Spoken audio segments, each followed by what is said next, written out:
All right. Well, we're here for our second live stream, the Drink with Rick live stream. That's pretty much what I'm tentatively calling it now. And let me turn that down a little bit. A few technical difficulties. Originally, I had two cameras set up here so I could take shots of the cheese and the wine and everything going on here, but unfortunately, at the very last minute, I had a few technical difficulties and the camera went down. Camera 2 did. So I'm only on one camera this evening, but I will be able to switch off to get a couple angles with this camera. Hopefully we can get some good shots of the wine and the cheese and everything else. In spite of that, I have actually the wine glass. It's empty right now. I have the cheese. It is already open because the family wanted to have it for dinner. So I had what was left over and the wine.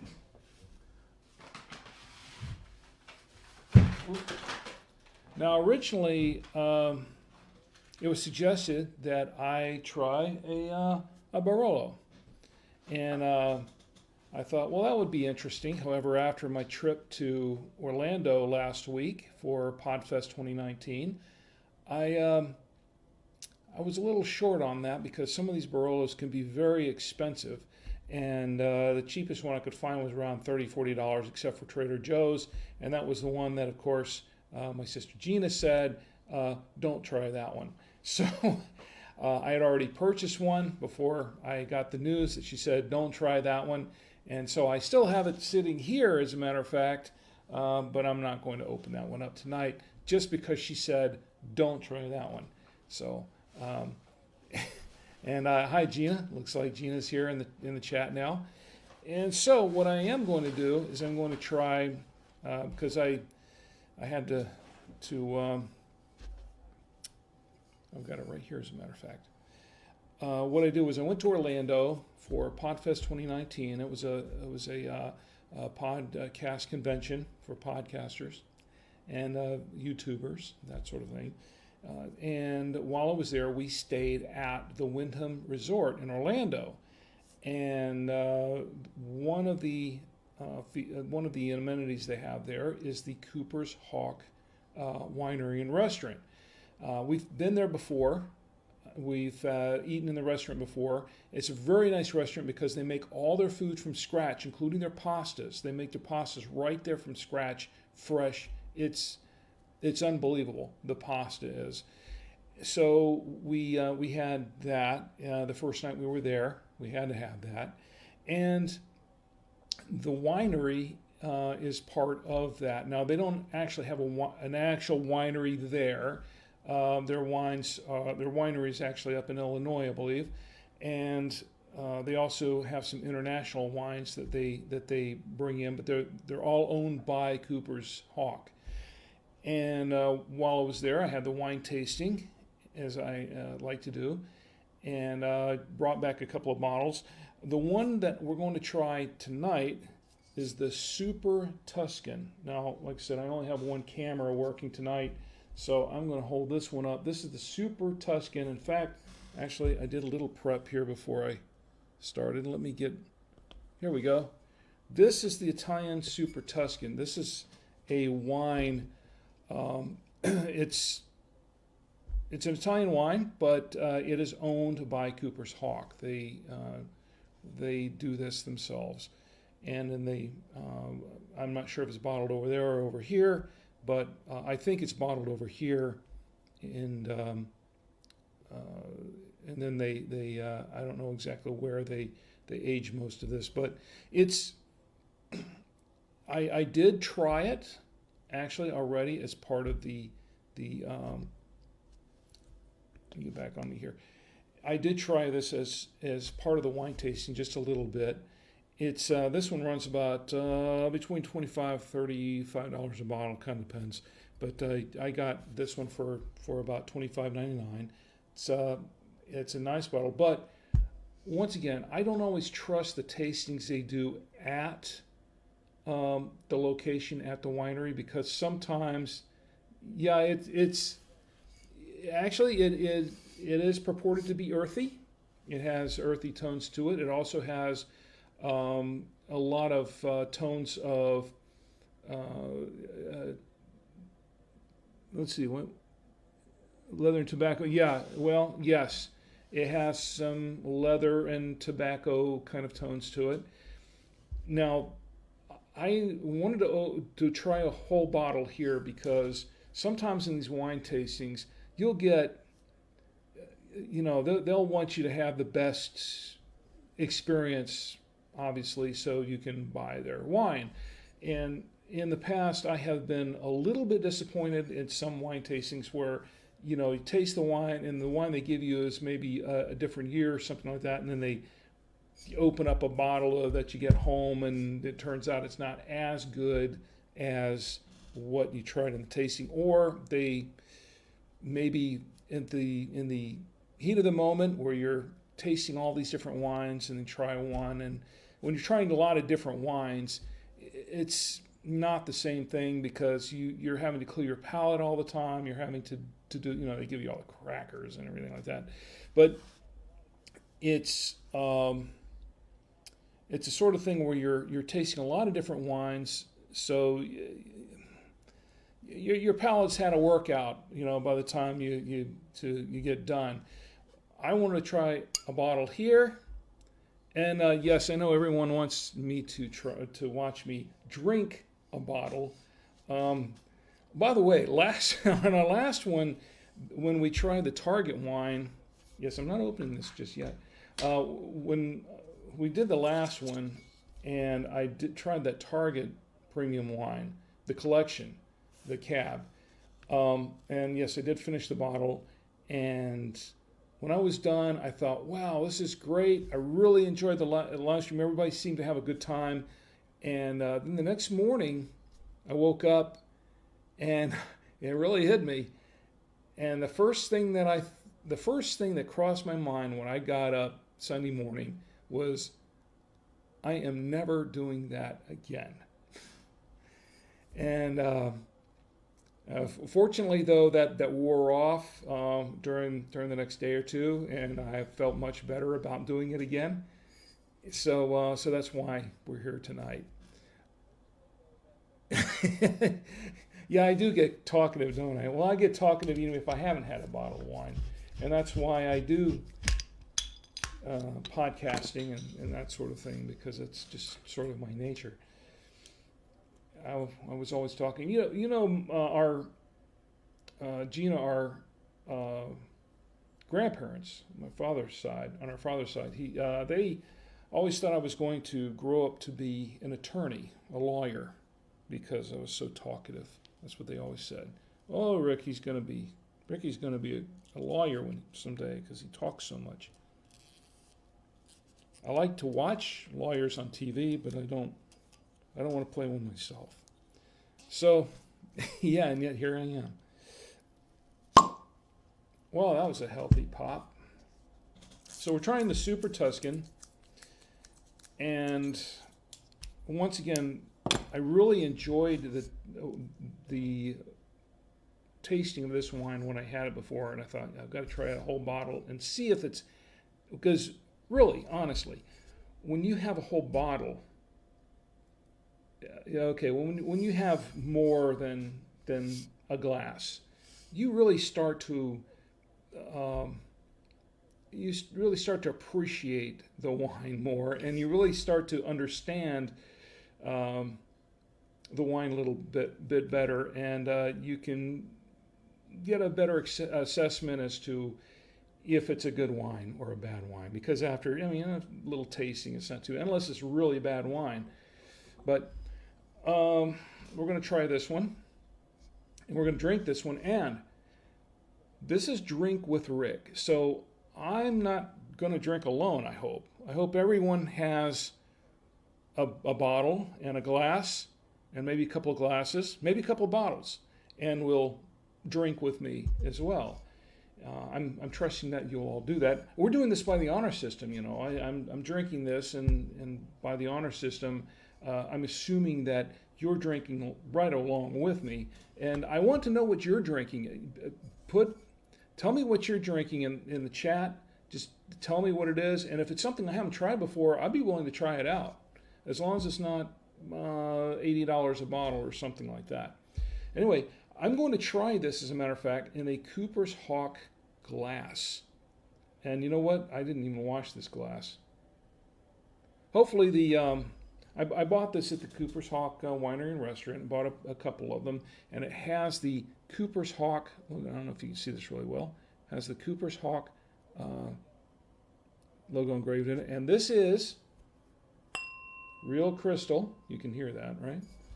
Real, there you go. Real crystal glass. I should have washed this glass first. Hopefully no one else has done anything with it before I got it. I trust it was a fresh new glass.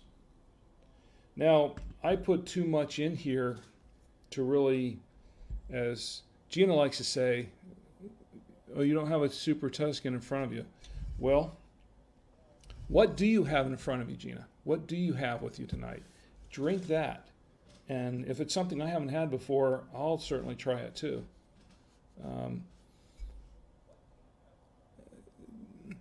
Yeah, well, yeah, you know what? I really didn't really count on drinking that whole bottle last time. It just kind of happened.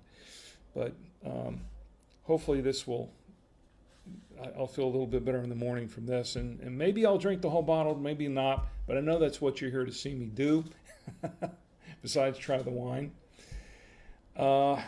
Okay, so I filled this too full to really give it a good swirl, but I have another glass somewhere. Oh, what the heck. I'll drink this first, and then we'll check the swirl. Does that sound right? Okay, Rodney Strong. No, I guess you can't go wrong with Rodney Strong. That's very clever, by the way. Was that intentional? That's very clever. Can't go wrong with Rodney Strong. I love wordplay, by the way. Now, yeah, I can pretty much smell the not really tobacco, but I can smell a little bit, a hint of the. Let me try it.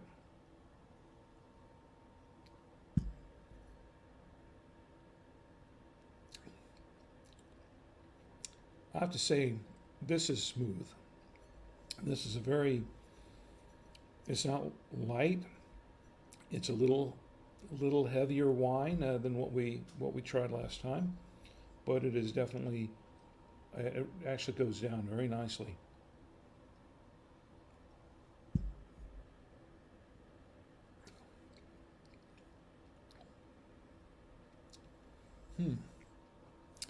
All right, now let's see. Oh, my headset is falling down. Let me get my headset.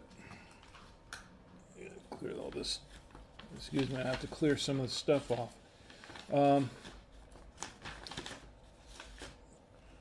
There. Stuff is falling down. Just sort of like what I'll be doing by the time this bottle's halfway done. Yeah, and you're a darn good writer too, Gina. I've read a lot of what you. My sister Gina is an excellent writer, by the way. She majored in psychology, and she has written a lot. I mean, I've read a lot of. You still have your blog, by the way. You still have your blog, Gina? Your Mom Psych blog? It was a really good site. I hope so. Let me see if we can get enough. Okay, now I can hold this up. This glass does not have ridges in it like the other one that I had. The one that I used last time was this one, which was hard to see the legs, to see the tears in the wine. And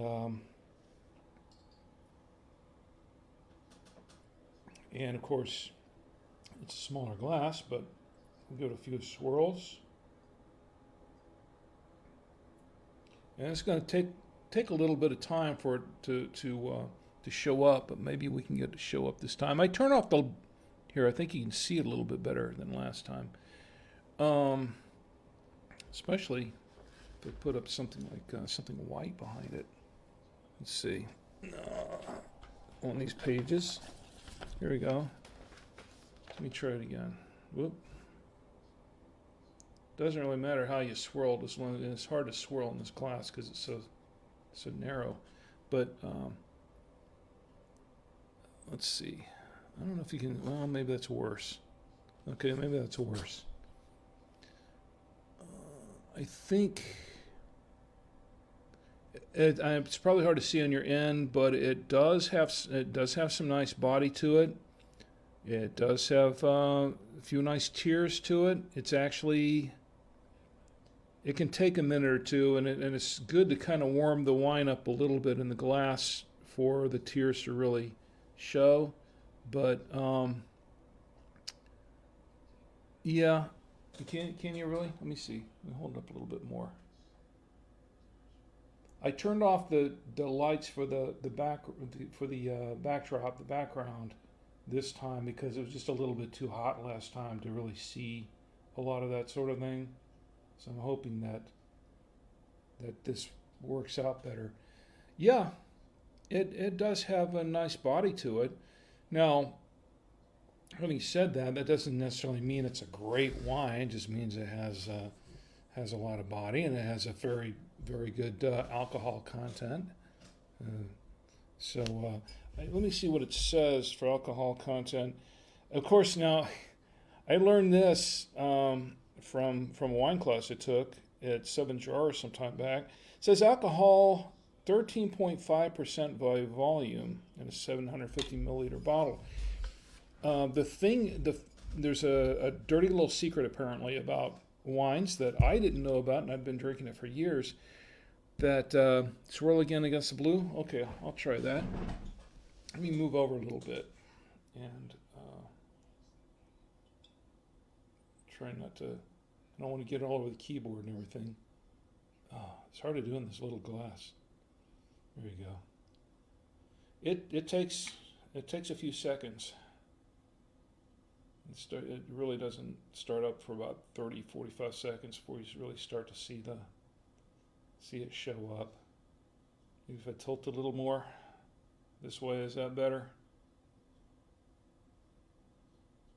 I don't know if it's from my monitor here. I'm looking at the monitor. It's kind of hard to tell. Maybe more in the center.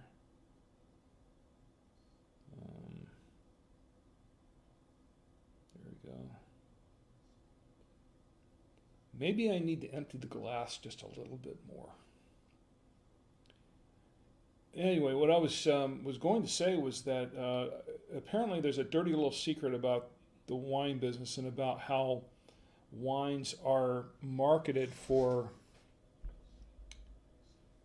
their alcohol content. When they post the alcohol content on the wine bottle, and I don't remember how they arrive at it per se, but apparently it's usually a lot higher. Apparently what they do is they measure it, I guess, before it's been bottled for a while. But when it's been bottled for a while, apparently it's a lot higher in most cases than what's actually on the bottle. So what I've heard is that if there's something like a 12% alcohol content by volume, it can be as high as like 25% or something. And sometimes it kind of depends. I've heard this. I don't know how true it is.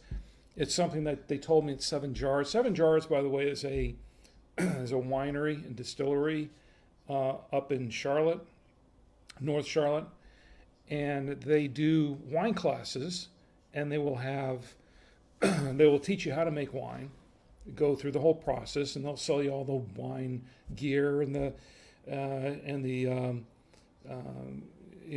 jugs and everything else that go into it. And then they'll take you through a whole course in making wine. And we did this. We took the wine class a few years ago as part of, I guess it was our anniversary, and this this was really cool. I really enjoyed it, but they since then, well, they just opened up the winery or the wine class. I think they'd been doing it for less than a year when we went.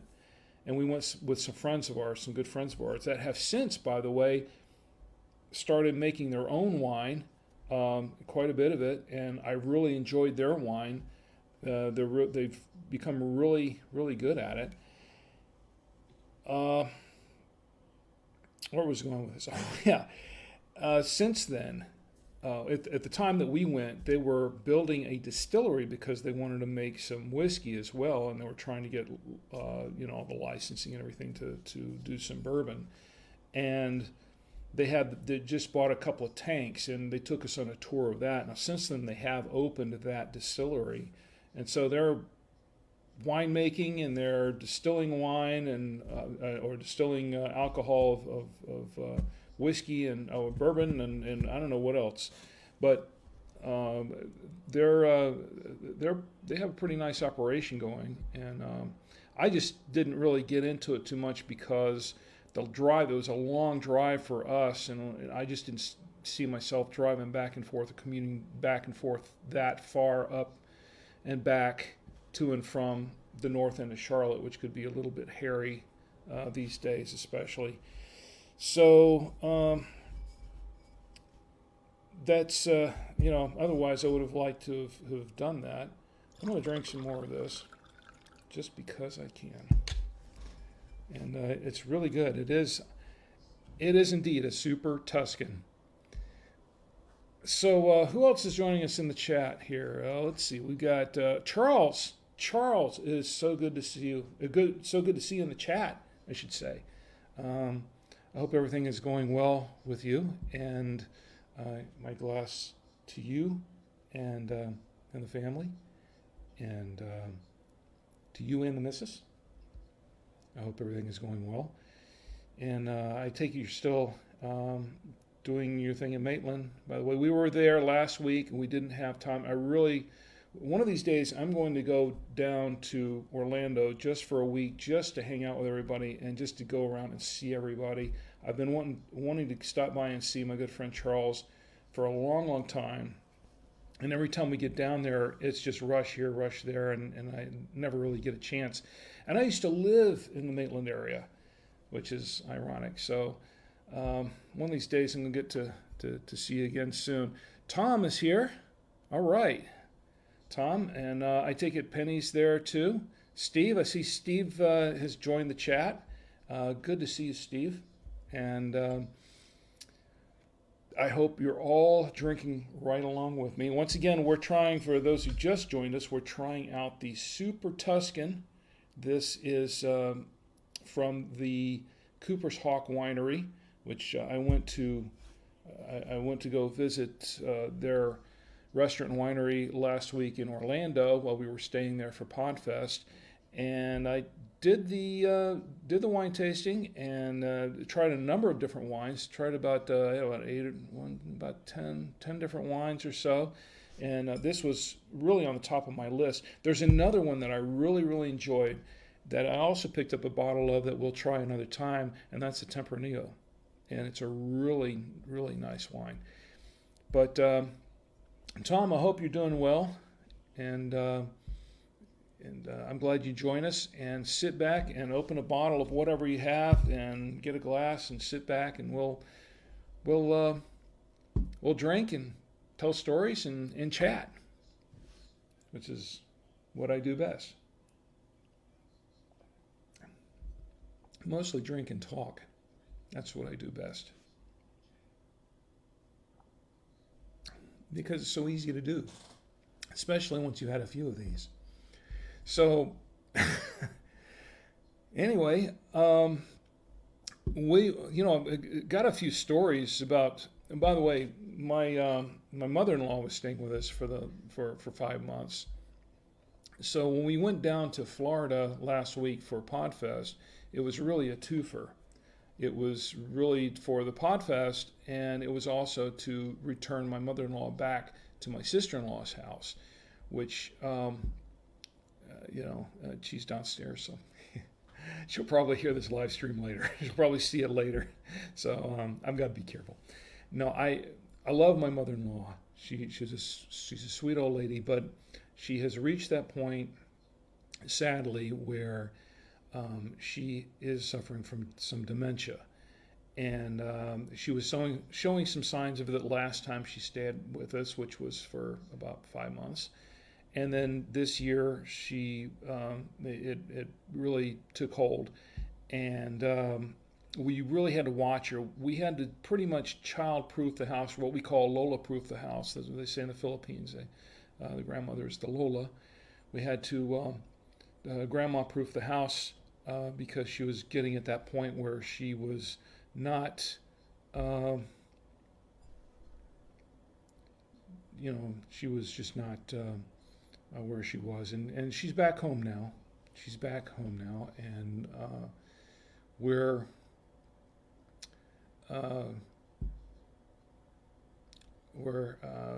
hoping that she'll be doing all right there. But anyway, back to the Podfest. Tommy and I went for the Podfest. Oh, Joyce! Hi, Joycey. Joycey, good to see you. I want to say hi to everybody in the chat. Let's see. Oh. Joyce is is one of my nieces. She she just entered chat.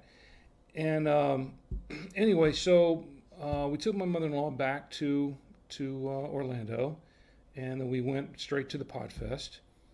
And that was 3 days of just nonstop.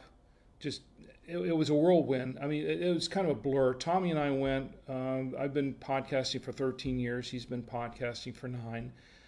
We have quite a bit of experience doing that.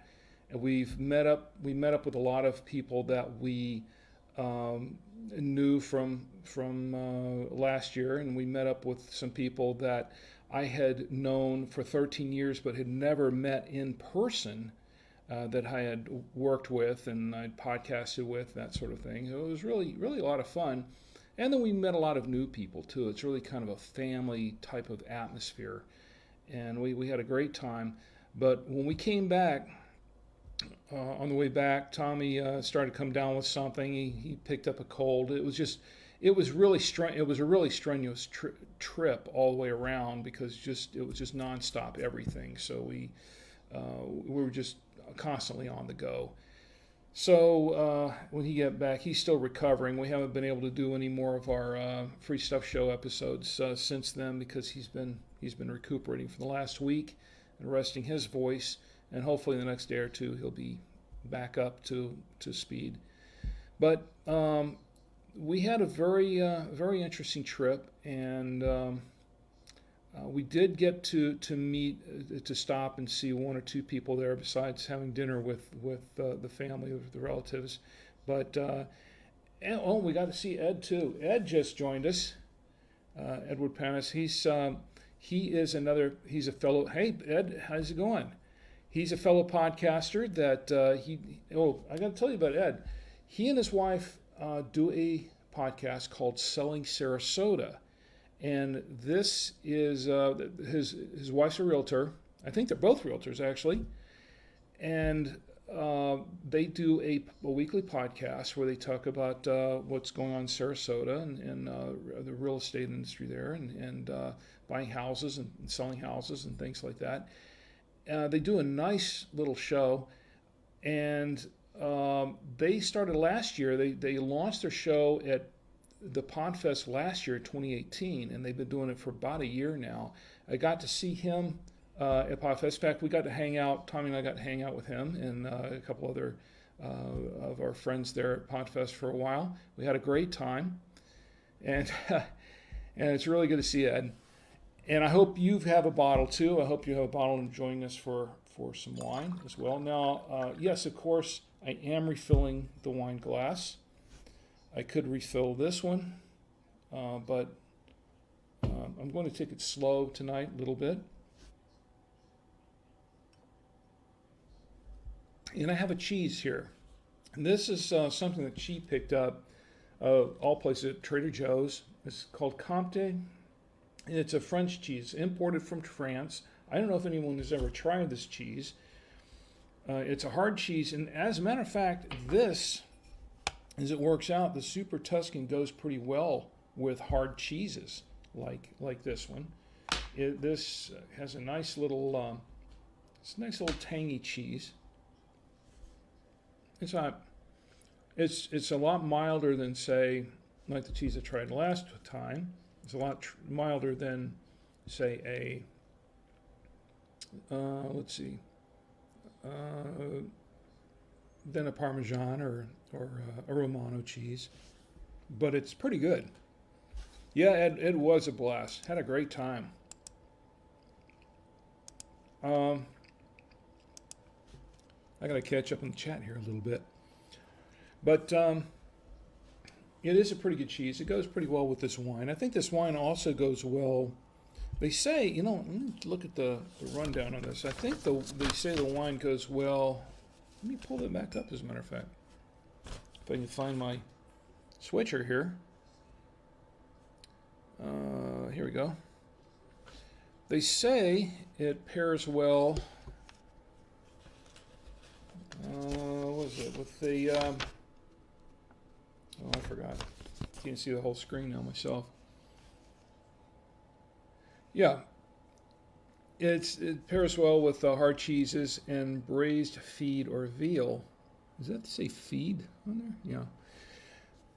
It's oh, by the way, I can taste. There's a touch. I can taste a touch of the chocolate in it, and some of the raisins, maybe a touch of the vanilla. I'm not really getting the tobacco or anything like that in there. The nutmeg, I'm not really tasting that very much. But I am getting a little bit, a hint of the chocolate, a hint of the vanilla, and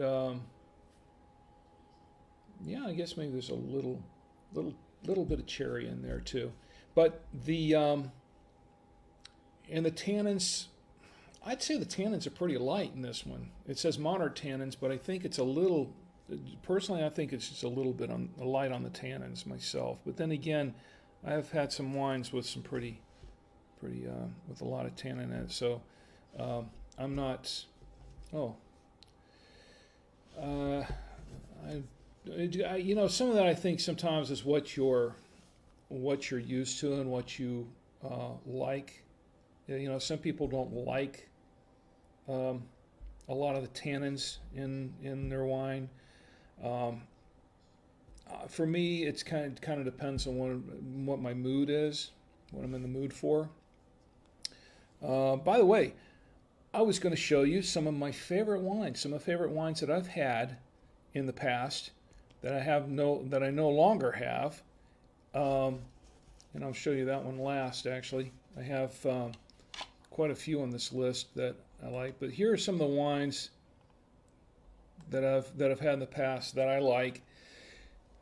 If I can pull it up. There you go. Let me put this up first. First one here is a Biltmore wine. This was a Biltmore Reserve wine. And so I get there. There we go. This was a Biltmore Reserve wine, and I actually really like this wine. I think this was the Cab. Was it? This other one that I have, the Peschica Parada. Let's see, Parada. Let me see if I can pull that one up. I guess I got to move this up a little bit. There we go. This is a Malbec, and I'm kind of on Malbec. Sometimes I can drink them. Sometimes I'm not too crazy about them. But this was a 2015. I really enjoyed this wine. This was a Peschica Parada. This was a Reserve wine. And this was one that I picked up at the wine store up here in Charlotte. And I really enjoyed this wine. And let's see, what else we got? the 2015, this was the only one that I tried so far, and the last time I went back to buy another bottle, I don't think they had it, but it was a really nice wine. I really enjoyed it. Then I have, let's see, oh yes, the Premium Reserva. This one I don't remember about. I just remember I really enjoy this wine. I take pictures of wine labels of wines that I really liked. If I really liked it, I take a picture of the. I take a photo of it so I can remember it and maybe try to go pick it up again because my memory isn't exactly what it used to be. But this was one from Argentina that I really liked. This was a 2013. This was their Premium Reserve. But, you know, and I like cabs anyway, but this one really stood out for me. To be honest, I can't remember exactly what it was that that I liked best about this wine. I just remembered that I really enjoyed this wine. It was, let's see. Yeah, sometimes Gina says, with you on Malbec, sometimes they're great and earthy. Sometimes they go too fruit.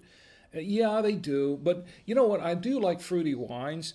I think sometimes that they're too earthy. I like earthy, but once again, it kind of depends on the mood I'm in. Thanks, Ed. He just shared it to 12 groups. You know, I gotta love that one. I appreciate that, Ed. Let's see, what else do we have here? Oh yeah, there's another one that I wanted to share that I'm using the wrong mouse here. I've got two systems going on here. Okay, this is one of my all-time favorite wines. This was actually the three of them here, the three in this photo, and all three were top-notch. If I can get it up there. There we go. Okay, these were three of my all-time favorite wines that I tried for the first time and that I will probably never get to try again. The first one is the Caymus 40th anniversary wine. This was, I believe this was a 2012. Yeah, it is. That's what it says. It's 2012. And this wine, I'll tell you about this wine. This was a gift given to my boss from one of our distributors. And my boss turned around because he doesn't drink a lot of wine. He really likes beer more, which is good because I like a good beer too. But wine isn't really his thing, so he passed the wine on to me. And I saved it for a long time just for that special occasion because I looked it up, and at the time that I think it was given to me, it was something like $85 or $90 a bottle. And I thought, well, I better save this one. Excuse me, I'm hold on, I've got to stop and take another swig of wine. I hope everyone's drinking with me. I don't like to drink alone. I will if I have to, but I don't like to drink alone. Anyway, so back to the wines. The Caymus, I opened it up on Thanksgiving. We had, I'm trying to remember who we had over. To be honest, I don't remember right offhand, but they were good friends. They had to be because I had to open this bottle of wine. I opened this bottle of wine, and it was just phenomenal. It was just phenomenal. It was a very, very smoothly aged wine. I love this wine, and it went. You know, and believe it or not, this is really more something for. I mean, for some meats and stuff, but we had it with a smoked turkey. And believe it or not, it went pretty well with the smoked turkey, I have to admit. And after we finished this bottle, I went back and checked, and I think it was up to it was over $100 for the bottle. And I just realized it was like 110 or something like that. And I just realized that I had just I just drunk a wine that I was supposed to to keep for a while. There's a, speaking of which, I'll tell you that later. We'll get to that later. Uh, let's get back to the wine first. This Pinot Noir, this one was one that I picked up also at the wine store up here recently, and it was also a really, really good wine. And I really don't care much for Pinots. I really don't. I was surprised that, and to be honest, I haven't had a Pinot since then that I really, really liked that much. This is probably the first Pinot that I've really liked, because I'm not a really big fan of them overall. It surprised me, and I really liked it. And it's another one of those wines that I got one bottle of it, and after that I couldn't find another one. So, what are you going to do? But I've got it for posterity here. I might be able to find it again somewhere, but anyway. So getting back to the let's see, we got the third one here. The third one on the list is a let's see if it pops up here. I'm on a delay here, so you guys probably see it. There you go. The Chateau Perron. This is a 2005. To be honest, I don't remember where I got this wine. I want to say I picked it up at a Total Wine, or Total Wino as I call it. I don't remember exactly where I got it, and I was planning to hold on to that one for a while, and it turns out I opened it in a moment of weakness, and probably as a matter of fact, I think it was a moment where I had run out of all the regular drinking wine, and that was the only bottle I had on hand. I thought, I'll just go ahead and open this, which is a really, really dumb thing to do. If you're collecting wines, it's not something you ever really want to do, but it's just one of those dumb things. Anyway, I opened this up, and it was just an unbelievably good wine. I really enjoyed it. Unfortunately, all I have left to enjoy now is this empty bottle, or this photo of this empty bottle, because I no longer have the wine. But hey, at least I have a good memory. Well, okay, I have a poor memory, which is why I took the picture, but the memories I have of this wine are good ones. Let me put it that way. Anyway, so those are some of my favorite wines. And you know what? As a matter of fact, there are three others that I forgot to show.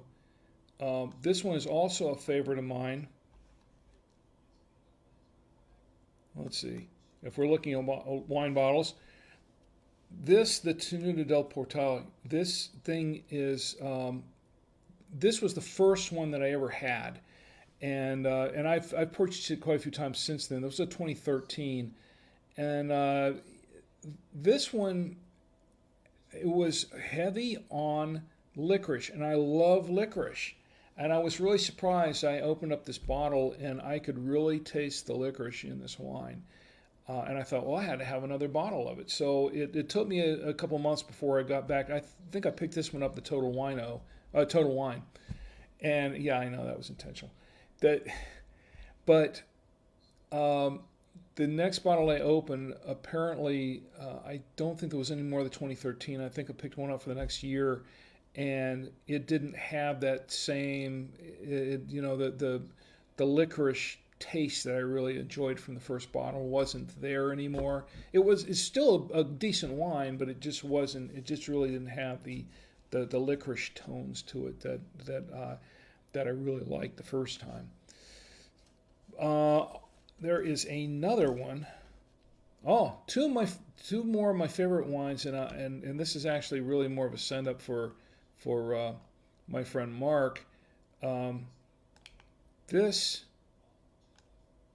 is the first one that they bottled. I was telling you about my friends, Mark and Kathy, our friends Mark and Kathy, when we went to the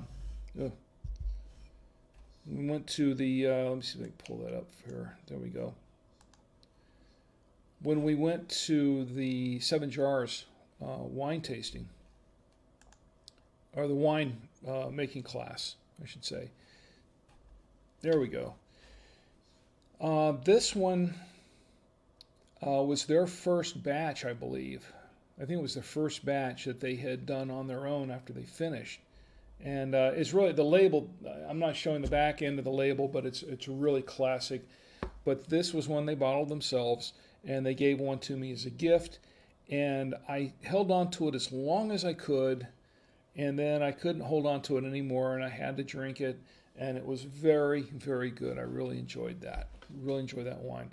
They've become very good at making wine, I'll have to say. And then this a few weeks ago, they came over. They came over for dinner again, and they brought their latest with them.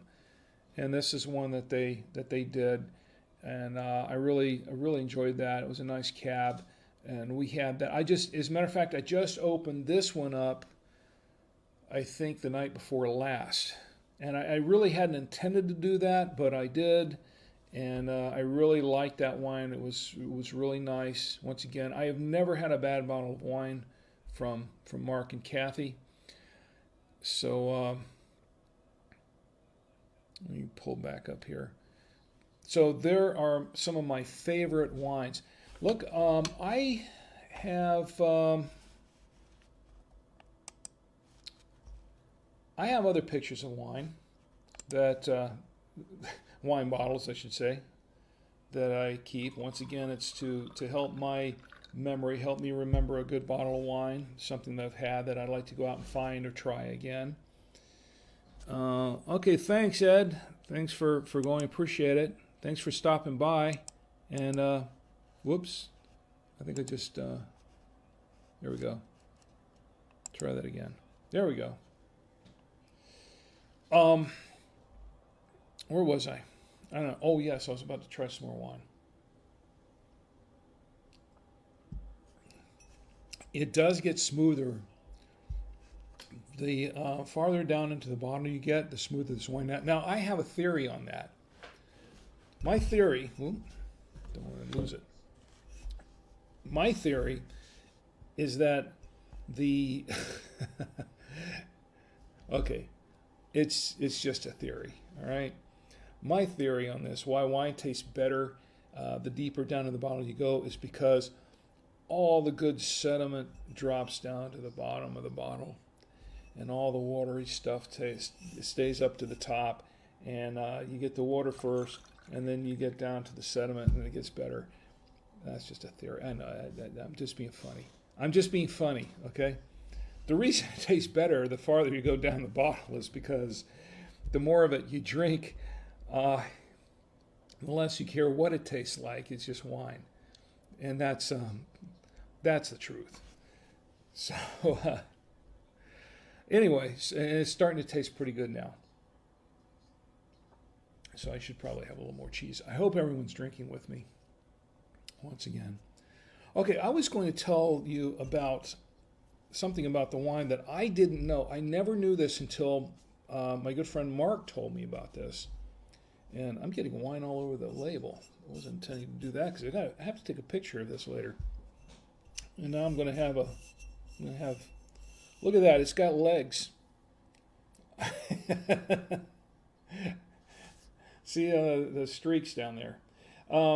It has tears. Okay, it's supposed to be a joke. Okay, it does though. Anyway, what I was going to say was that, and without trying to, let me get a bottle that I haven't opened. Here.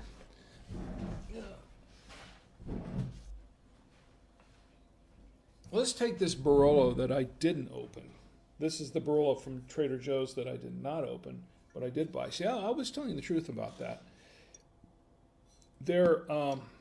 I did not know this about, there are a lot of things I don't know about wine. All I know is I like wine. And to me, that's what counts.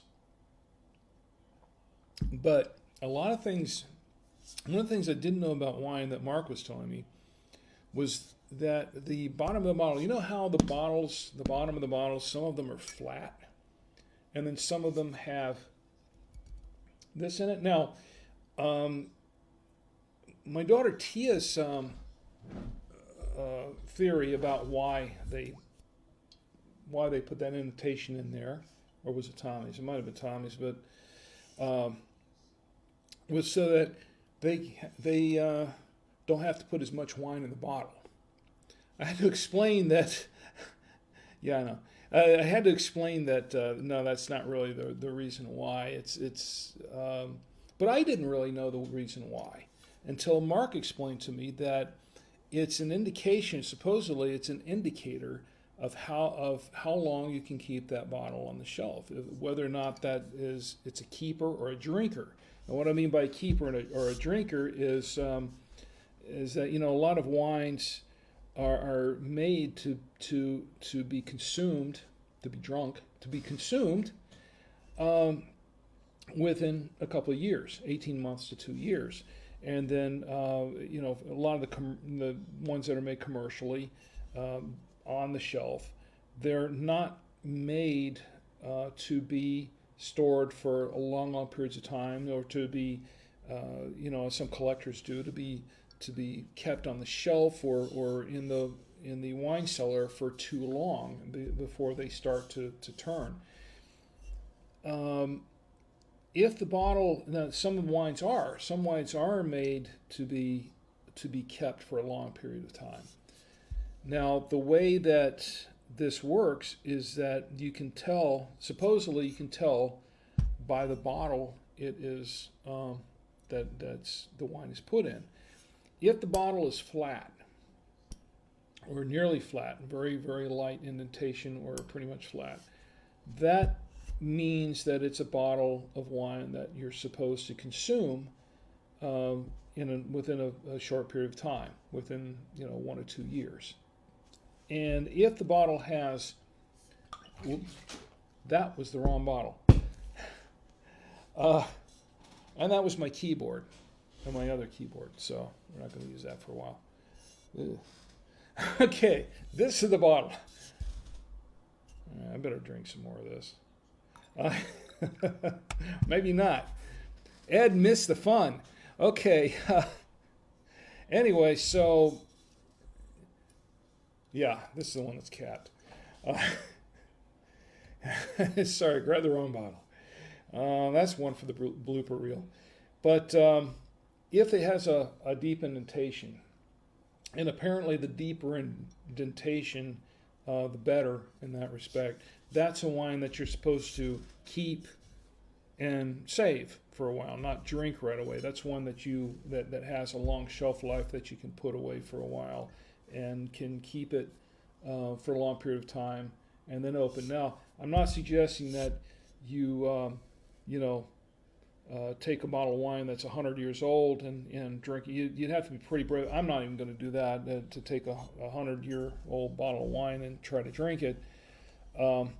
And there are collectors, the people that collect wines. I've tried to do this, but my wines don't last long enough on the shelf for me to collect very many of them. I still have a couple that I've collected, a few. I have some from around 2001, 2002, 2003, one or two from I think 2005 that I have not opened.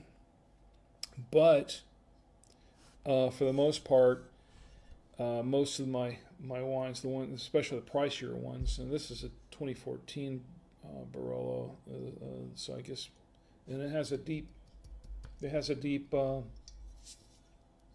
don't know what you call that thing, deep bottom for the bottle. So apparently this can sit around for a little while. How long, I don't know, but for a little while. It's going to sit around for me because I don't plan to drink it just yet. I think I'm going to have to go out and get one of those $40 bottle of Barolo wine so that I can try it here. So I don't disappoint my sister, Gina. So, because she said, don't drink the one from, or she said, don't get the one from Trader Joe's. Sorry, I got that message, after I bought this, by the way. So, anyway, back to the bottom. I'm not going to dip it again. This one has a very deep indentation and a little nubby of some sort down at the bottom, which I don't know what that little nubby at the bottom indicates, and I can't turn around and show you because I don't want to dip the rest of it down here. But it's apparently this one is one that you can keep for a while. So if you get a bottle of this, put it on the shelf, and you should be okay, and you know, keep it for a few years, I guess, before you drink it.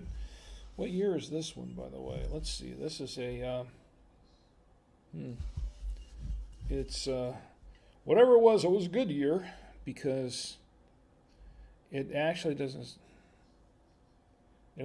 say what year it was.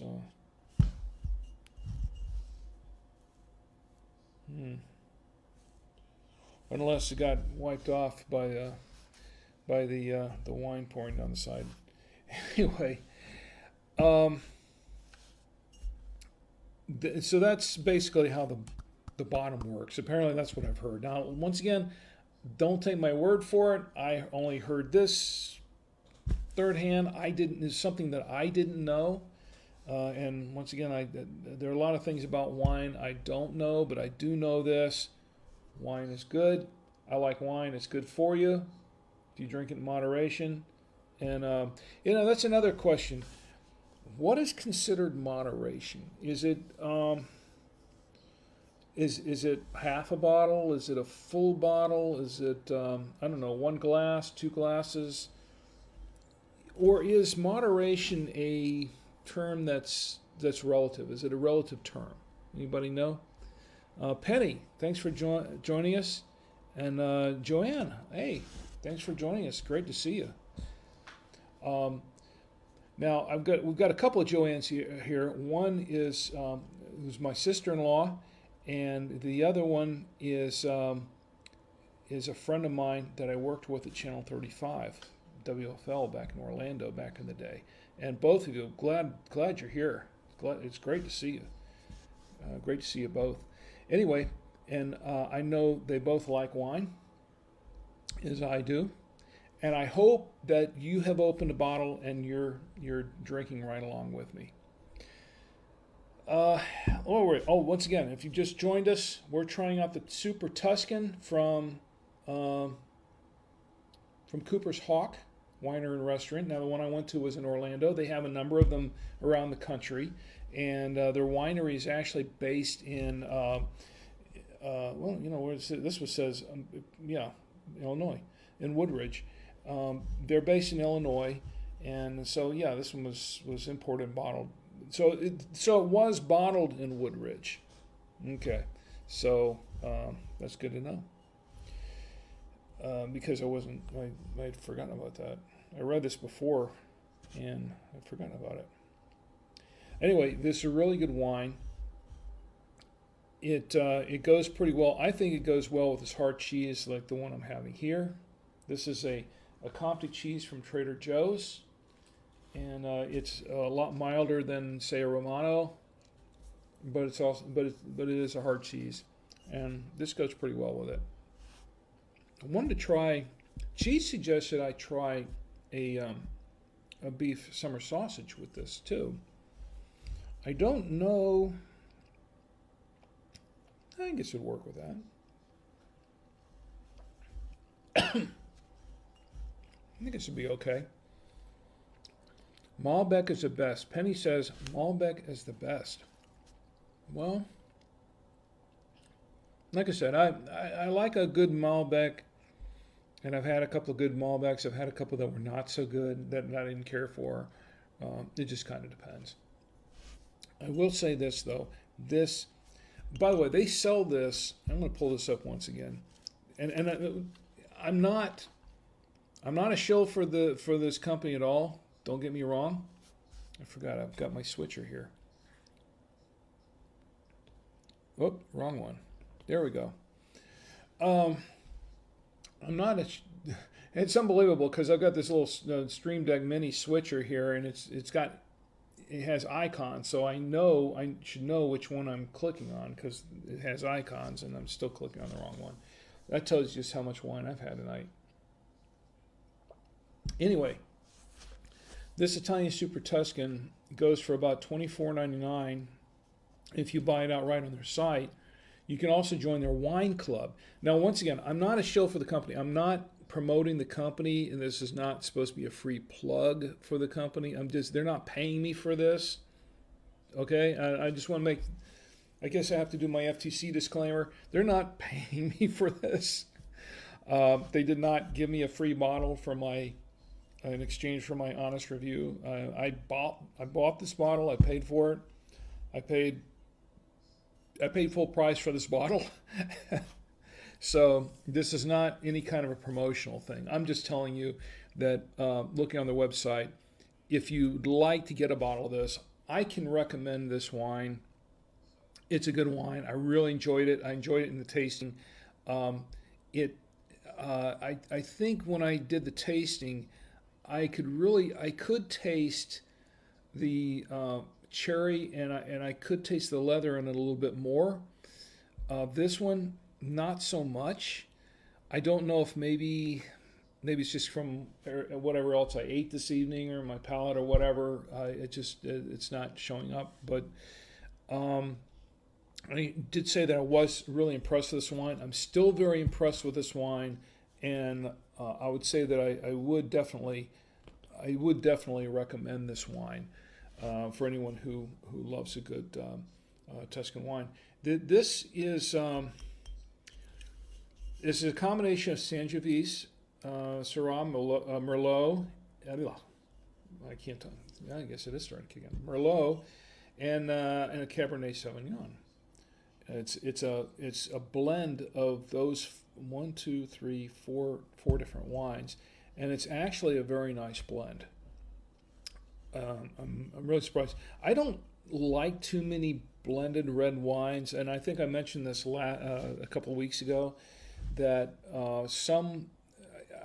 there's some red wine blends that I can drink that I do like, and then there are others that I don't care for too much just because I think it's how they of how they blend them, I guess, or what they put in them. Sometimes they're just not that great, but sometimes they're good.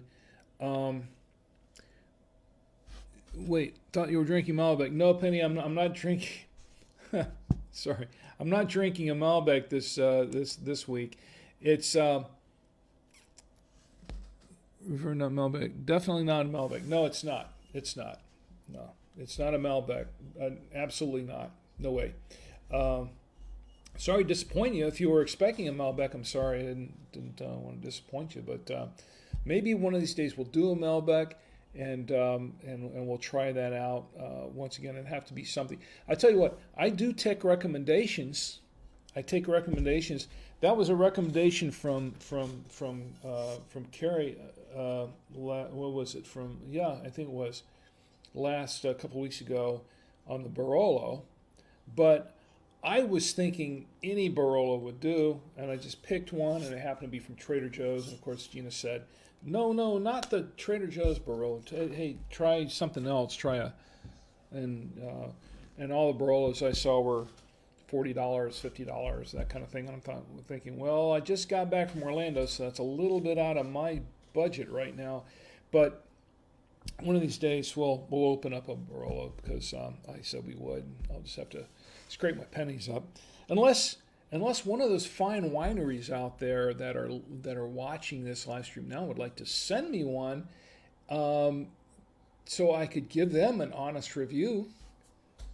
There you go. Just send me a bottle, and I'll give you. In fact, if there are any wineries out there that want to send me a bottle for an honest review, then I'll do that. I'll absolutely do that. No, just one there. Okay. Anyway, we're drinking wine, are we? Penny, I hope you're drinking wine along with us. Joanne, both Joannes, I hope you're drinking along with us. And I'd like to know what you're drinking. Please tell me what you're drinking.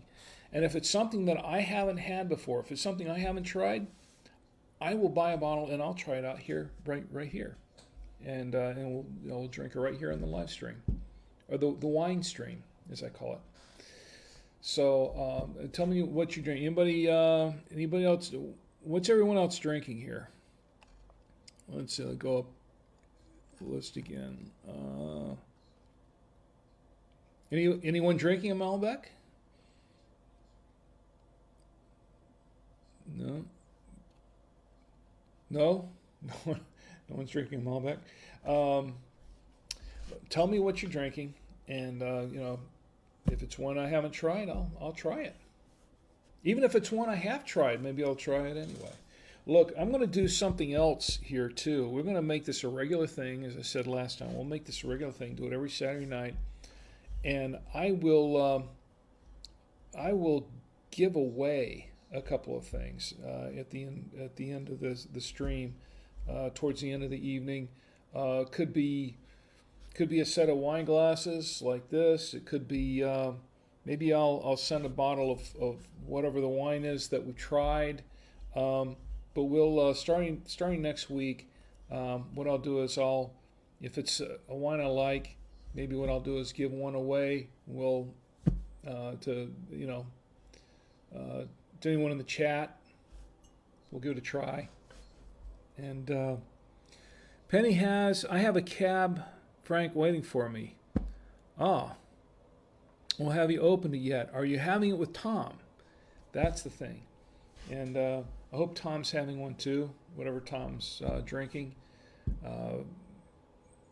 In fact, is it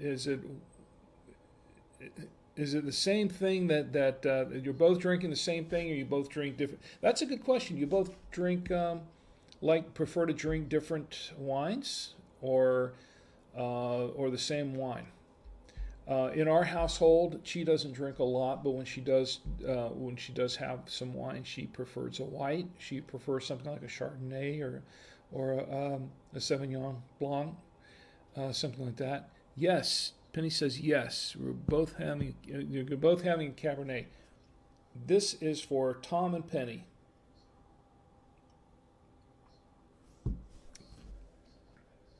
And Ben. I have not forgotten Ben. Ben is my nephew, and a fine lad he is, and I mean that. He loves a Chardonnay. Wow, that's interesting. Tom loves a Chardonnay. Are we talking Tom or Ben? Tom, right? Tom loves a Chardonnay. Wow. See, that's interesting because she will like the white wine. She'll try a red very rarely, but she prefers the whites. I have found that with few exceptions, couples will drink different wines, and so yeah, and lots of times the wife will drink the female will drink, and this is not a sexist thing at all. Okay, I'm totally PC here. The female will prefer the whites, not always, but oftentimes it'll be the whites, and the man will drink the red. Now that's not always the case, but I have found that oftentimes, especially when we're having families over for parties and or get-togethers, Thanksgiving, whatever, that the ladies will, is that still PC? Say ladies. The ladies will have will ask for the whites, and when I'm serving the wine, they'll ask for the whites, and the men will prefer the reds, with some few exceptions. But that seems to be the usually the case. I don't know why that is. I guess because a lot of the ladies prefer a lot of a lot of the ladies that ask for whites, they prefer the sweeter whites, which is interesting. So maybe that has something to do with that. I don't know. I prefer dry reds myself. He prefers white. That's very interesting. And then there's nothing wrong with that. There's nothing wrong with that, Tom. Absolutely nothing wrong with that. I will drink a white every once in a while myself. I prefer the reds, but sometimes I'll drink a white. And if it's a white, it will be something like a Chardonnay, because that kind of buttery, smooth taste. It's just kind of kind of fun. It's more of a dessert wine for me. Now, another kind of wine that I like, that I have a personal preference for sometimes, is a chocolate wine. Anybody ever had chocolate? We wouldn't have tried chocolate wine. I cannot drink a whole bottle of chocolate wine, so I'm not going to do a whole bottle if we do that, but I'd try a bottle of chocolate wine. I have tried a few chocolate wines. I have found one or two to be very, very good. They're like dessert wines. I have found a lot of them to be not to my liking, too sweet and too, I don't know, the mix of wine to chocolate was not what I was expecting, or just didn't work very well for me. But I have tried chocolate wines before, a couple that I really, really enjoyed. One in particular that they used to sell at the Total Wino, and they no longer sell it, which is a great disappointment.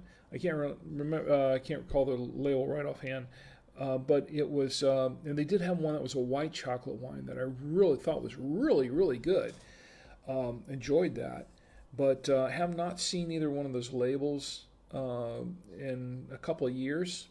I was kind of disappointed. And the last time that I went there, the clerk recommended this alternative chocolate wine to me, which I really did not like at all. It was a $10 bottle of wine that, well, let me put it this way: that's $10 I'll never see again. But I did not like it that much. Rob joined the chat. Hi, Rob. Good to see you. And chocolate with wine, not chocolate wine. Really, no, believe it or not, if it's done just right, and I'm saying that there are only one or two that I've ever had that have ever done it right. But if they do it just right, a chocolate wine can be really, really nice. It's actually good. I love chocolate. As you can see, I'm trying to keep myself trimmed down. I love chocolate. I love wine. You figure two great tastes that go great together. I know that's been used, but it actually works if it's done just right. But a lot of times it isn't done right. Lots of times it's not very good at all. So there are only a couple of chocolate wines that I've tried and I've tried quite a few of them, that I would ever really recommend. The rest of them, I would say no, leave them alone. Don't waste your money on them. There is one that I haven't tried that was introduced to me just recently. I'm going to give it a try and see what it tastes like. Now, like I say, I kind of have to be careful on that because those things can get a little price. Those things can get like $10, $15 a bottle, and if you don't like it, if you take the first sip and it's no good, that's $15 you just chuck down the drain, and that's always kind of a risk that you take when you're doing a chocolate wine. But there are some chocolate. Well, have you ever tried a chocolate wine? Anybody ever tried a chocolate wine? Penny, you haven't tried a chocolate wine, or you have? You didn't like it? Once again, it's hit and miss, and most of the time it's missed, but I've had a couple that I really like. But unfortunately, can't seem to find them anymore. So I don't know what happened there, but I wish they would get them back. It's a funny thing about, at least here in North Carolina, it's like the distributors are kind of it's more like a cartel than anything else. It's like if the distributor carries that wine, and they can decide on what they're going to carry I think from what I've heard, like every 6 months or so, they switch it all out and they decide they're going to drop this and they're going to carry that. It seems like all of the outlets, all the retailers will, they have to go through those distributors. All the retailers have to go through that distributor or those 2 or 3 distributors, and if those distributors decide they're not going to carry it around, you just can't get it. So, and I think the Total Wine around here is the same way. I think most of the wine retailers are the same way. That's why around here in Charlotte, a lot of the places where you can get, now there are a couple of exceptions. I've seen some wines at Trader Joe's. That's why sometimes I go to Trader Joe's. I've seen some wines there that I haven't found anywhere else. I'll find some wines at Total Wine that I haven't found anywhere else. Wine Store, same thing. Wine Store has their own thing going. I think they buy most of their wines direct, but for the most part, everyone else you go to, like here we have Harris Teeter, the local supermarket. You go to Publix and that sort of thing. They all have the same wine. It's all the same stuff because they're all going through the same distributors. So, tried, not tired. Oh, I've tried a Choco wine, but that's not a wine. It's a flavored beverage. Are you now the Choco wine, is it the Choco Vine? Then there's actually a label called Choco Vine.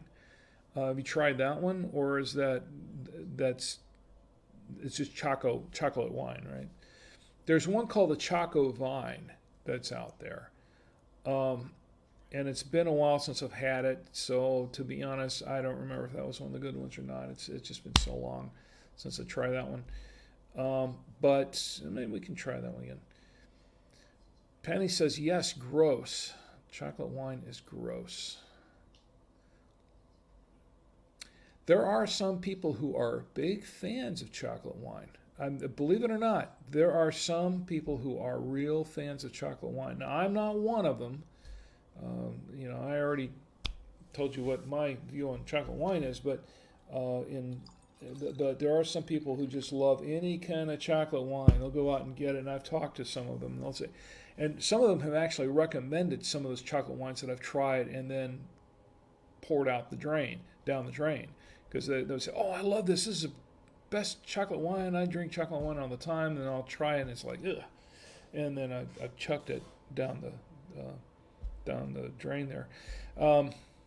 So I can't say that if somebody absolutely loves chocolate wine, they're drinking it all the time, I can't necessarily trust their judgment.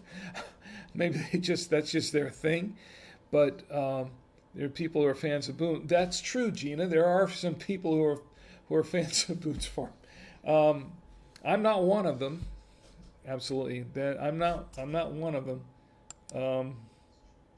But yes, there are some that are.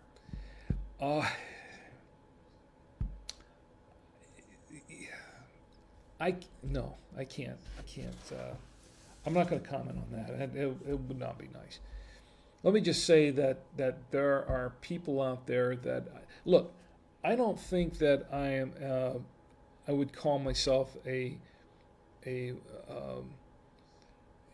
wine snob by any sense of the word. I mean, I'll drink wine. I mean, there are wines I like and wines that I don't like, but I like to think I have a little bit of class when I'm drinking wine. As I jug this.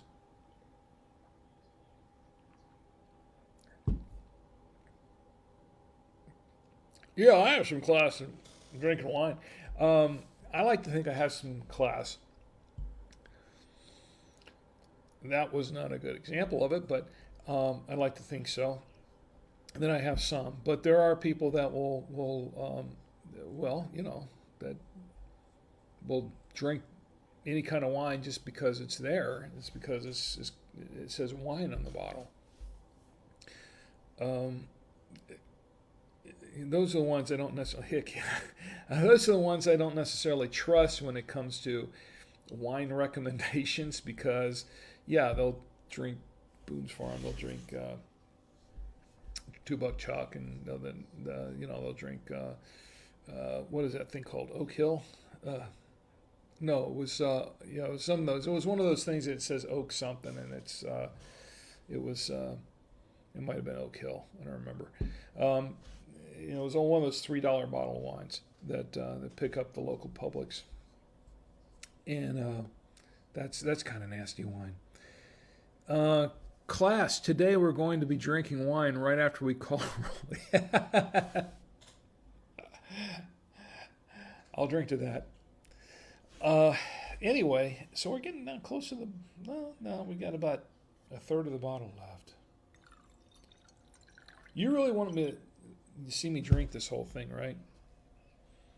Drinking wine with class. Sorry, a bit obscure.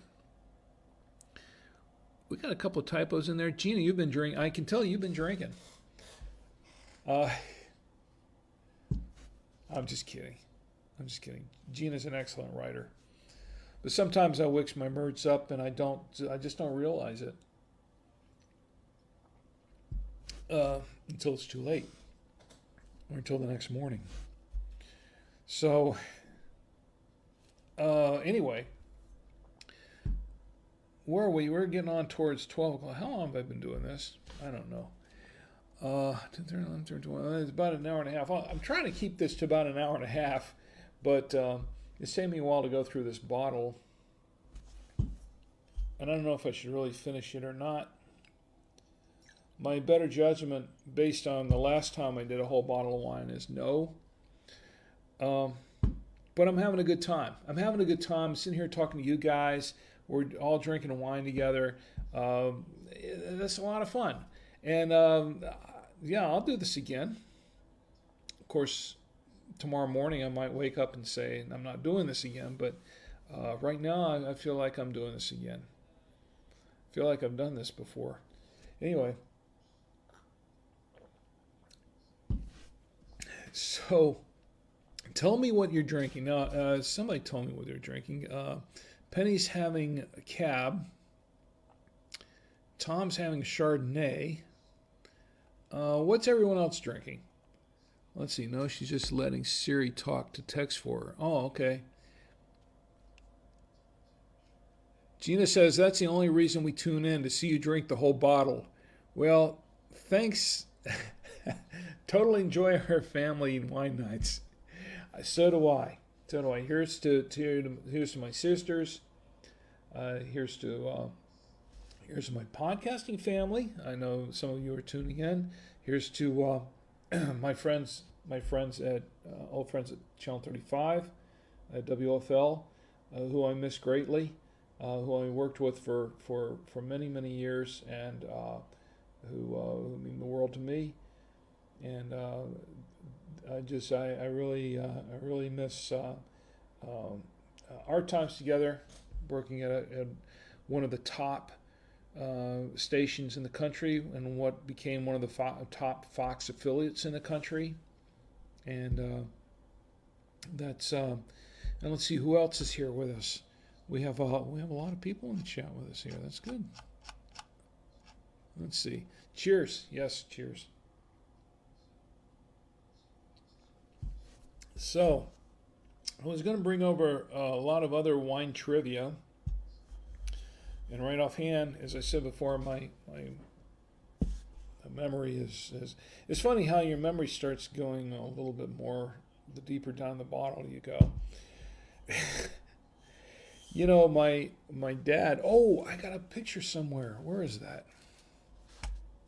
I forgot that. I was going to show you all this picture. Let me see if I can find it. Let's see if I can find this thing. It was a... here it is. Let me see if I can bring this up. Let's bring this photo up. This kind of brought back some memories for me of my youth. And let me see if I can just go. I'm just going to grab a... pull this up. Let's see if I can pull this up real quick. There we go. We'll have to turn this around a little bit. Yeah. See if we can pull this around. This was taken a few years ago. I apologize for this. It's taking me a second to pull this up. But it is a little bit nostalgic for me. And let's see if I'll have to turn it around because it was taken. Where is it? Here we go.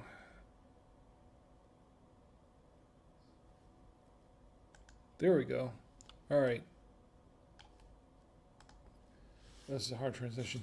This was a photo taken of me when I was at the. Let me see if I can bring this down a little bit. It's not.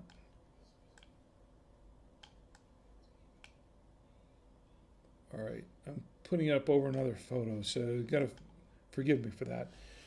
This was taken when I went with my family down in I'm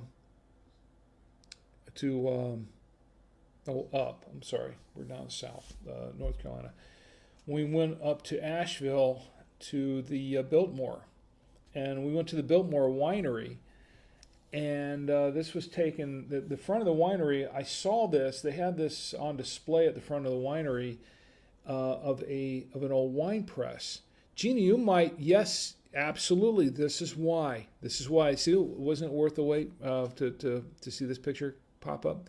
That totally looks like the press Dad built. Yes, Gina, it does. When I first saw this, we went there to the winery and we were going to take the wine tour. We got to the front of this thing, and as soon as I saw that, I just about teared up because it brought back so many memories. I told Chi right away, I said, this looks exactly like the press that my dad built. Now, it's not exactly like it because I'll tell you that there are some differences, but basically it is the same basic design. Exactly the same basic design. Carl is in the chat now. Oh, Carl, hey, great to see you. I haven't talked to you, I haven't seen you for ages. How you doing? It's great. I love this. Carl Carden. This is the man who hired me. Initially hired me at Channel 35, back in the days before it was a Fox affiliate. This was back when we were broadcasting from Orange Blossom Trail, North Orange Blossom Trail. Back in the early days when we were just a young affiliate, and I could tell you some stories, but but we were in a renovated bank building off OBT in Orlando, and he is the man who hired me initially for. He was my boss initially with that was back in the back in the early days before we moved to where the station is now, located in Lake Mary, Florida. But he hired me on. He was my boss at the time, and when we had the film department there, along with Pete, my friends Pete Moltek and Jeff Pierce, and we pretty much were the film department back then. It's great to see you, Carl. So anyway, going back to the wine press, my dad built this wine press. He built it by hand, and he looks a little bit different. He had the same, like the little slats in there that to build the press part of it. He had something different for what he had holding everything together. But the press part he had used, if I remember correctly, it was he had taken I'm trying to remember what it was exactly that he had taken, but it was almost like some kind of either a vise or a that he had inverted, or it was some sort of a jack, a vehicle jack that he had used, really heavy duty item that he had turned upside down and used.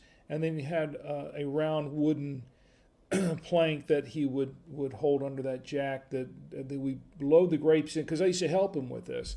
He'd get in these crates of grapes, and we'd load all the grapes in there, and then we turn this thing slowly at the top to press the grapes down, press the juice out of them, and really compress it out of there. And then he'd have a little funnel down the front. I don't know if you see my mouse here, but in the front he had this funnel that went into a 5-gallon crock pot. It was a 5-gallon crock pot down the bottom here that would catch all of the grapes. So, Penny, you got to go. Well, we're just really getting into the story here. But then you probably remember a lot of this anyway. Anyway, thanks for stopping by, Penny. Thanks, Tom. I hope Tom's sticking around for a little bit. And anyway, that was what we did. He used to press the grapes by hand like this, and then he would cover the crock pot with cheesecloth, and then let it sit next. Now, here's the funny thing, is that he had this 5-gallon drum. Or this 5-gallon crock pot. When he pressed the grapes, he would take the 5-gallon crock pot and let me get back to camera 1 here. There we go. He'd take the 5-gallon crock pot and he moved it over next to the TV in our family room, or what we call the Florida room, because we lived in Florida, and it was sat between the television set and his wine bar, and he'd cover it with cheesecloth, and it would just sit there, or the grapes and the mash, basically everything in there would just sit there and just ferment for, I don't know, how long was it, Gina? Like 6 months, 7 months, something like that. It was a long time. I don't know, 6 weeks. I don't know. It was a long time. He'd let it sit there for a while, and then at that point he had some oak barrels. He had some, I think there were 2.5 gallon, no, maybe there were more, maybe 3 gallon or 3.5 gallon drum, wooden barrels that he would pour it into and then let it age there for a while longer. Now, these little wooden barrels had little spigots on them. And when I was a kid, now he did this this was in Florida when he was doing this. This is when we lived in our Winter Park address in Florida. But he also did this in North Carolina. When we lived in North Carolina before that, in Salisbury. And he would do this every year, and then he would store these things in the garage, these barrels of his wine. He was making white wine with the grapes in the garage. And I remember when I was a kid, I was about 8 or 9 years old, and I would sneak into the garage. You probably didn't know this, Penny or Gina, but I would sneak into the garage and sneak sips of the wine. I'd sit there and drink some of the wine out of the spigot. I just opened the spigot, and it wasn't ready to drink really, but I'd be over there sipping. And so even back then, when I was 8 or 9 years old, I was drinking wine, and of course, hopefully it won't come after me because I was underage at that point. But anyway, he had a carton of Mad novels. You know, the Mad magazine. They'd have them in the paperbacks, and he had a carton of those that he used to keep, that he collected over the years. And I would sit in there in the garage sometimes and read his Mad paperbacks and drink the wine. And that was what I did when I was about 8 or 9 years old. Maybe I was 10. I was 9 or 10. But that was I did that early on. That was when I first started drinking wine. Jeannie, you probably didn't know that. Maybe you did. I don't know. But that was my early. That was one of my early. Yes, yes, Gina, I did. I'm not making this up. True story. True story.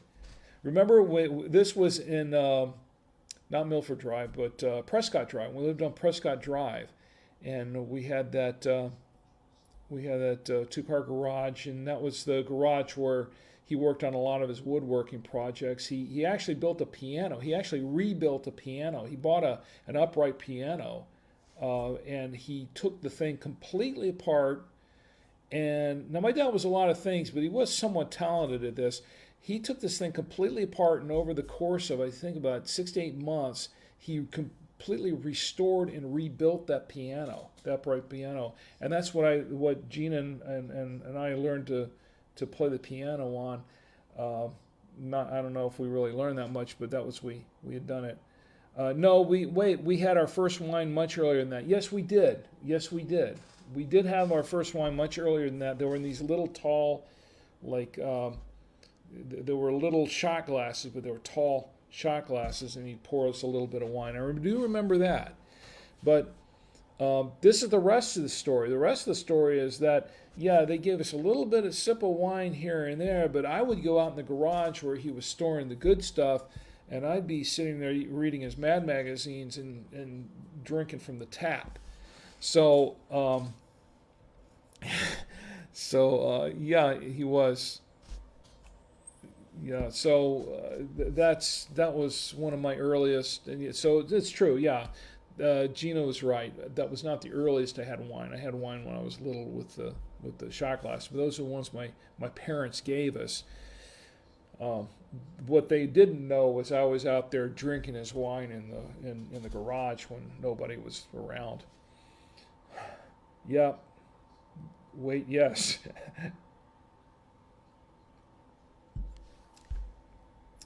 The magazines weren't his. No, they were his. I had magazines. I did. Gina says the Mad magazines weren't his, and they were yours. I thought. No, I did get magazines, but they were the actual magazines, kind of like the old crack magazines. I don't know if anybody remembers those. I think they still publish those somewhere.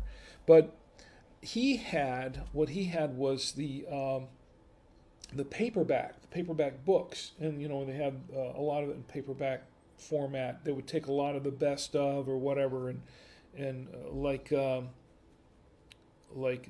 novel format and books. So they'd have these Mad books, and with all the comics and everything, the Mad magazine stuff in those. And he had a whole collection of these, and some of these were pretty old. Some of these went back to, I don't know, probably before I was born. They look pretty old. And I was reading when I was 10, and they look pretty old. I would just sit in there and read some of those. But no, those weren't mine. Those were his. He collected those. I don't know where he got them from or whatever, but he had a whole box of them. My dad collected a few things that I don't know why he did, but he had them. So maybe they were from when he was in the Navy or whatever. I have no idea. But some of those things are, I'm sure, collector's items now, if they still exist anywhere. I don't know. I don't know whatever happened to them. They're long gone. But that's what I did when I was a kid. One of the things I did I did a lot of weird things when I was a kid, but sneaking out to the garage and drinking my dad's white wine and that wasn't ready to be drunk yet, and reading his Mad magazines was one of them. Yeah. Gina says, "Well, I'll be dipped and rolled in cracker crumbs." Oh, yeah, you know what? As a matter of fact, I have a cracker here. I bought it so I could clear my palate for the wine, but I forgot about them. They've just been sitting here. Kind of like this cheese. Anyway, we're getting close to the end to the bottle here. I don't know if you can see this in here, but we're getting close to it. And I'll empty the glass here. If I can empty the glass in here, then see, that's it. See, it is an empty glass, an empty bottle. I think this bottle is a keeper. Unfortunately, I had sloshed a little bit earlier on the keyboard. Those of you who came in late missed that part, that little bit of drama where I actually picked up the wrong bottle to check the bottom and sloshed it down there. And I hadn't had that much wine yet. Although I have to say I've had a considerably more since then. So, and good wine it's been. Once again, this is the Cooper's Hawk wine. I'm not getting paid to promote this. It's not that I'm really promoting it, but I'm just saying that I give this one 2 thumbs up, and I'm very fortunate to have 2 thumbs to put up for it because I'm putting them both up, and it's It's good wine. It's definitely worth it. It's $25 a bottle, $24.99, give or take a penny. By the time you get to shipping it, it's probably a lot more than that. But I think I'm going to buy a couple more bottles of this from the the Cooper's Hawk Winery. Once again, this is where you can get it from. This is the Italian Super Tuscan, and with that, I would say that this has been. Put that back on there again. Italian Super Tuscan. And you can buy this from Cooper's Hawk along with these glasses. You can get these glasses from them as well. Although when I checked their website this evening, they said their glasses weren't available. Let me tell you something. They're selling these things. These are real crystal, by the way. They're selling these on the website. Oh, they're not being very specific, but I think the one that they had for sale was for the of the Bordeaux glasses. There were the Bordeaux glasses. I don't know if these are the Bordeaux glasses. I think that's what these are. But they were selling for $10.99 a piece or something like that. These are $3.99 if you pick them up from a Cooper's Winery and Restaurant. At least the one I went to in Orlando. The one I went to in Orlando is in the Wyndham Resort in Orlando. That's on International Drive. So if you're in the Orlando area and you really want to pick up some of these glasses, well, they're really nice. Yeah, that wine is kicking in. These are real crystal glasses, and they're very nice. I picked these up. They were selling them there for $3.99 a piece. I had picked up a couple of bottles here. I picked up this and a bottle of the Tempranillo, which we're going to open up at another time. Oh, we got to try that. We got to try that wine, the Tempranillo. It's pretty awesome. At least when I did the wine tasting, it was definitely worth it. And I think it's like $30 a bottle or something, but it's really good.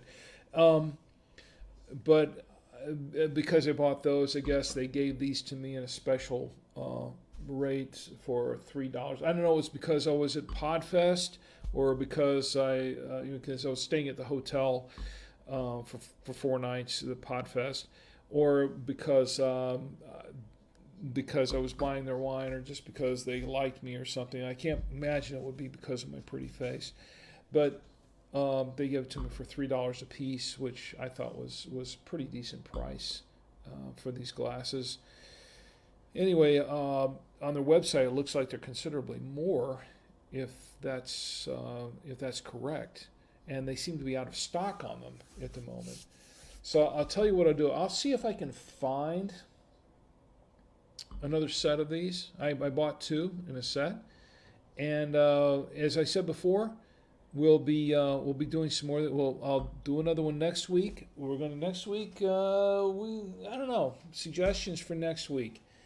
What I'm going to do though is I'm going to give away a couple things next week, up the ante a little bit, and for everyone who's been able to sit through this and drink with me, I want to make it really worth your while, and we'll just do some random drawing some stuff and give a couple of things away.